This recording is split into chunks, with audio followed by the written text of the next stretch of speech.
ناظرین، Asian civilisations کے بارے میں جاننا یا ان کے آرٹیفیکٹس تلاش کرنا بے شک کافی مشکل اور رسکی ترین کام ہوتا ہے، لیکن جب کوئی انوکھی چیز مل جاتی ہے تو یہاں معاملہ ختم نہیں ہوتا، بلکہ یہاں سے نئے سوالوں کا سلسلہ شروع ہو جاتا ہے۔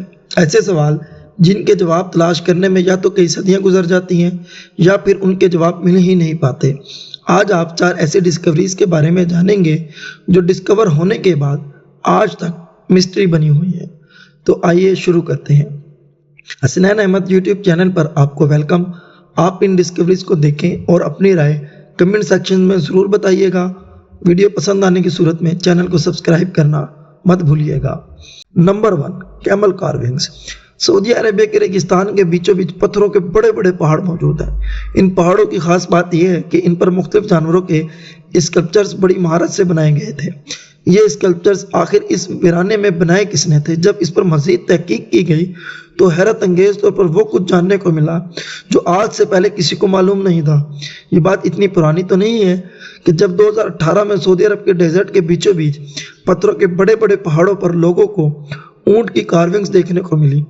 جانوروں کے ان اسکلپچرز کو انتہائی مہارت سے پتھروں کو کاٹ کاٹ کر بنایا گیا تھا۔ کئی سالوں تک ریت کے بڑے بڑے ٹیلے ان پہاڑوں پر پردہ ڈالے ہوئے تھے، لیکن وقت کے ساتھ ساتھ جب سینڈ ڈیونز نے اپنی جگہ بدلی تب ہی یہ حیران کن منظر بے نقاب ہوا۔ ابھی تک ان بڑے بڑے اسکلپچرز کا کوئی مقصد تو ظاہر نہیں ہو سکا، لیکن ریسرچرز کا ماننا ہے کہ شاید یہ کسی دور کے خانہ بدوش قبیلوں کا کوئی خاص میٹنگ پوائنٹ ہوا کرتا تھا، کیونکہ یہاں سے کوئی آرگینک میٹر نہیں مل پایا۔ اسی وجہ سے یہ جاننا کافی مشکل ہو رہا تھا کہ آخر یہ شاہکار یہاں کب اور کیوں بنائے گئے۔ یہ کیمل اسکلپچرز آج سے قریب 7 سے 8 ہزار سال پرانے ہیں۔ اس نئی تحقیق نے ایکسپرٹس کو مزید سوالوں میں الجھا کے رکھ دیا، کیونکہ جیولوجسٹ کے مطابق یہ ڈیزرٹ 7000 سال پہلے ڈیزرٹ ہی نہیں تھا۔ یعنی یہ جو پہاڑ ابھی کافی زیادہ ریت کے اندر دھسے ہوئے ہیں، جب یہ ریت نہیں ہوا کرتی تھی تو ظاہر ہے یہ پہاڑ بھی کافی زیادہ اونچے تھے۔ تو آخر اتنی زیادہ ہائٹ پر جا کر اتنی محنت سے یہ کام کیسے انجام دیا گیا ہوگا؟ یہ سوال ابھی تک ریسرچرز کے لیے پہل ہی بنا ہوا ہے۔ Number 2، wallet be. انڈیا کے کیرلا اسٹیٹ میں واقع یہ ہے گولڈن ٹیمپل یا پھر پدما نابھ سوامی مندر۔ یہ مندر تو آج سے قریب 1400 سال پہلے ہی بنایا گیا تھا، لیکن اس کی سجاوٹ ٹریون کور کے بادشاہوں کے دور میں آج سے 450 سال پہلے کی گئی تھی۔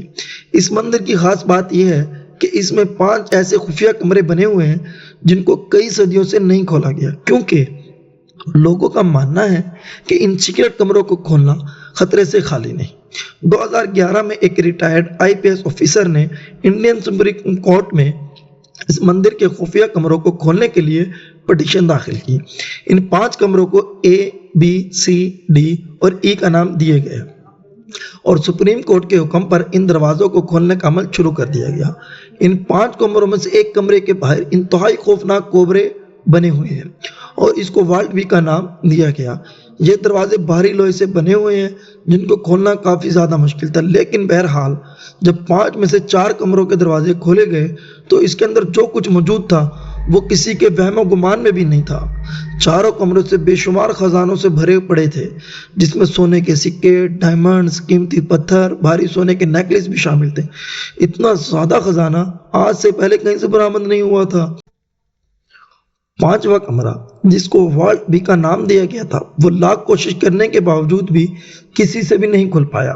لوگوں کا ماننا ہے کہ 1930 میں لٹیروں کے ایک گروپ نے بھی والٹ بی کو کھولنے کی کوشش کی تھی، لیکن اچانک ان پر کئی کوبرا نے حملہ کر دیا۔ یہ صاحب کہاں سے آئے کسی کو معلوم نہیں۔ ان چاروں کمروں کے دروازے کو کھولے 1 مہینہ گزر چکا تھا اور والٹ بی کو کھولنے کے لیے ایکسپرٹس ارینج کیے جا رہے تھے، لیکن تبھی ایک واقعہ ہوا جس نے سب کو ہلا کے رکھ دیا۔ ریٹائرڈ IP آفیسر نے جس نے ایک کمرے کی جانچ کے لیے پٹیشن داخل کی تھی، ان کی اچانک موت واقع ہو گئی۔ نہ صرف اتنا بلکہ سپریم کورٹ کی طرف سے بنائی گئی اس ٹیم کے ایک اور شخص کی ماں بھی اچانک ہی چل بسی۔ یہ واقعہ دیکھ کر سارے لوگ گھبرا گئے اور والٹ بھی کھولنے کا ارادہ آخر کار ان کو بدلنا پڑا۔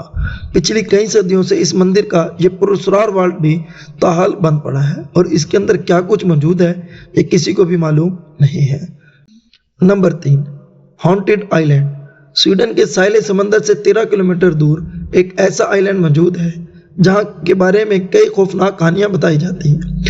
بلا یافران کے نام سے پہچانے جانے والے اس آئی لینڈ پر کچھ تو ہے جس کی وجہ سے یہاں کوئی انسان اکیلا جانے کی ہمت نہیں کرتا۔ پچھلے ہزاروں سالوں سے اس آئی لینڈ کے بارے میں مشہور ہے کہ یہاں ایسی اندیکھی طاقتیں بستی ہیں جو انسان کو برداشت نہیں کرتی۔ لوگوں نے یہاں پتھروں کے عجیب پیٹرن بھی پڑے دیکھے جس سے اندازہ لگایا جاتا ہے کہ شاید یہاں کسی دور میں کوئی رسمیں کی جاتی ہوں گی یا ہو سکتا ہے کہ اب بھی کی جاتی ہو۔ فی الحال تو یہ آئی لینڈ پوری طرح سے خالی ہے، لیکن آس پاس کے علاقوں کے لوکلز کا ماننا ہے کہ جن لوگوں نے ان پتھروں کو اپنی جگہ سے ہٹانے کی کوشش کی تھی ان کو بھاری نقصان کا سامنا کرنا پڑا۔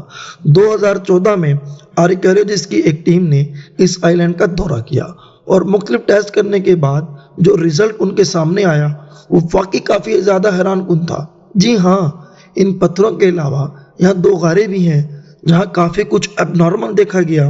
ایک غار کے اندر پتھروں سے بنا ہوا ایک سٹیج بھی دیکھا گیا جہاں شاید کوئی خاص انسان کھڑا ہو کر کچھ پرفارم کرتا ہوگا۔ یہاں بون فائر کی ایش، پتھروں سے بنا ایک ایسا ہتھوڑا بھی دیکھا گیا جو اندر سے کھوکھلا تھا۔ دوسری غار میں پتھروں سے ہی بنی ایک ٹیبل بھی دیکھی گئی جس پر سمندری سیل کی کئی ہڈیاں بکھری پڑی تھیں۔ ان ہڈیوں اور بون فائر ایش کی جب ریڈیو کاربن ڈیٹنگ کی گئی تو ایک اور دلچسپ حقیقت کھل کر سامنے آ گئی۔ کاربن ڈیٹنگ کے رزلٹ سے معلوم پڑا کہ آج سے 9000 سال پہلے یہاں انسان بسا کرتے تھے، لیکن وہ ان سب چیزوں کو کیوں اور کس مقصد کے لیے استعمال کرتے تھے یہ جاننا زیادہ مشکل ہے۔ آج بھی سویڈن کے اس آئی لینڈ میں خوف کی فضا پائی جاتی ہے اور یہاں جانے والے لوگ بنا کسی پتھر کو ہلائے رات ہونے سے پہلے یہاں سے نکلنے کی کرتے ہیں۔ اور اب نمبر 4، اینشنٹ کلاک۔ آج کل کے ماڈرن دور میں ٹائم کا جاننا بالکل بھی مشکل نہیں رہا۔ رسٹ واچز سے لے کر موبائل فونز تک بے شمار ایسے گیجٹس موجود ہیں جس میں بالکل پرفیکٹ ٹائم دیکھا جا سکتا ہے، لیکن کیا آپ نے کبھی سوچا ہے کہ قدیم زمانے میں لوگ ٹائم کیسے جانا کرتے تھے؟ اینشنٹ روم کے ایک تباہ شدہ شہر ہرکولینیم سے لوگوں کو دنیا کی سب سے پرانی واچ ملی تھی۔ یہ شہر آج سے قریب 1950 سال پہلے ماؤنٹ ویسویشیس سے نکلنے والے لاوے کی وجہ سے جل کر راکھ ہو گیا تھا، اور اس واقعے کے ہزاروں سال بعد والکینک ایش کے اندر دبے ہوئے ملبے میں سے لوگوں کو ایک عجیب و غریب لوہے سے تراشا ہوا ٹکڑا ملا۔ اس کا سائز اتنا چھوٹا تھا کہ یہ آرام سے پاکٹ میں بھی فٹ آ سکتا تھا۔ پہلے تو کسی کو بھی اس کا مقصد سمجھ نہیں آیا، لیکن پھر کئی سالوں کے بعد رومن آرکیالوجسٹ نے اس کا اصل مقصد ڈھونڈ ہی لیا۔ 3D ماڈل سے یہ بات ثابت ہو گئی، یہ اس دور کی واچ ہوا کرتی تھی جس پہ بآسانی وقت کا اندازہ لگایا جا سکتا تھا۔ لیکن سوال یہ ہے کہ عجیب و غریب دکھنے والی یہ چیز آخر ٹائم کیسے دکھاتی تھی؟ سائنسدانوں کا ماننا ہے کہ بغیر ٹریننگ کے اس کو آپریٹ کرنا خاصا مشکل ہے۔ سب سے پہلے اس کو کسی چیز سے ایسے لٹکایا جاتا تھا کہ سورج اس کی لیفٹ سائڈ پہ آئے۔